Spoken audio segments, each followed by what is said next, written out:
April 1వ తేదీన జరిగే సీతారాముల కళ్యాణానికి రాష్ట్ర ముఖ్యమంత్రి చంద్రబాబు నాయుడు హాజరై పట్టు వస్త్రాలు సమర్పిస్తారని టీటీడీ చైర్మన్ బీఆర్ నాయుడు తెలిపారు. మార్చి 27వ తేదీ నుంచి జరిగే బ్రహ్మోత్సవాలపై జిల్లా కలెక్టర్ చెరుకూరి శ్రీధర్ అధికారులతో సమావేశం నిర్వహించారు. ఉత్సవాలు విజయవంతం చేయడానికి అధికారులు సమన్వయంతో పనిచేయాలని కలెక్టర్ చెరుకూరి శ్రీధర్ సూచించారు. అధికారుల సమావేశం అనంతరం TTD chairman B R Naidu media సమావేశం నిర్వహించారు.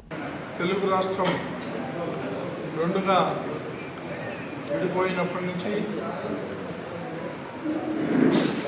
ఆంధ్రప్రదేశ్ రాష్ట్రం భద్రాచలాన్ని కోల్పోవడం జరిగింది.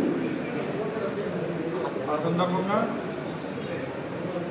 ముఖ్యమంత్రి శ్రీ నారా చంద్రబాబు నాయుడు గారి ఆదేశాలతో 2016 నుంచి ఒంటిమిట్టలో సీతారాముల కళ్యాణం చేయించాలనే దృక్పథంతో వారు మొదలుపెట్టారు.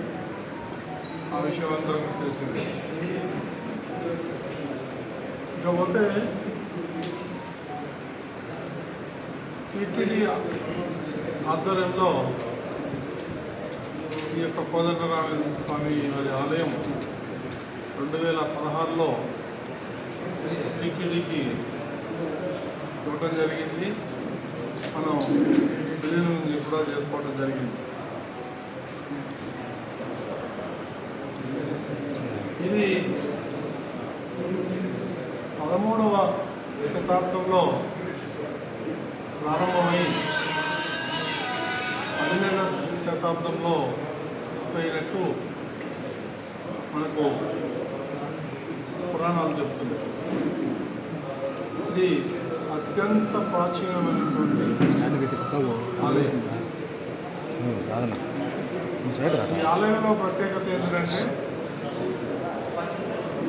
రాముల వారు, లక్ష్మణుడు, సీతమ్మ ఈ ముగ్గురు కలిసి ఏకశిల విగ్రహంలో ఉంటాం. ఇది బహుశా నాకు తెలిసి ఎక్కడ లేదనేది నాకున్నటువంటి సమాచారం. 1356లో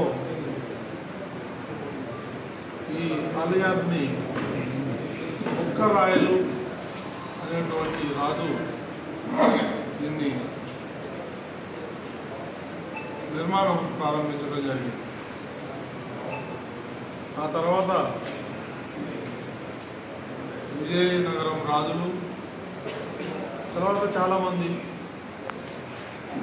ప్రాంగణాన్ని గోపురం, రంగనాయ మండపం ఇలా ఒక్కొక్కటి డెవలప్మెంట్ చేసుకుంటూ మన పూర్వీకులు చేయడం జరిగింది.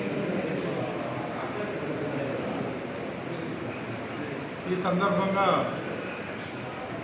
ఏప్రిల్ 1వ తారీఖు నాడు మన రాష్ట్ర ముఖ్యమంత్రి గౌరవనీయులు చంద్రబాబు నాయుడు గారు ప్రభుత్వం తరఫున పట్టు వస్త్రాలు తీసుకురావడం జరుగుతుంది. మీరు చూసినట్లయితే గత సంవత్సరం ఇక్కడ సీతారాముల కళ్యాణం జరిపించినప్పుడు 80,000 మంది వచ్చారు.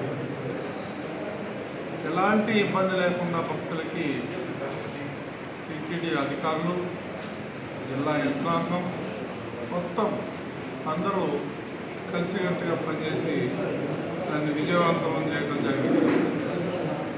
ఈ సంవత్సరం ఇప్పటి వరకు మనకున్న సమాచారం ప్రకారం సుమారు 1,00,000 మంది రావచ్చు అనేటువంటిది అంచనా.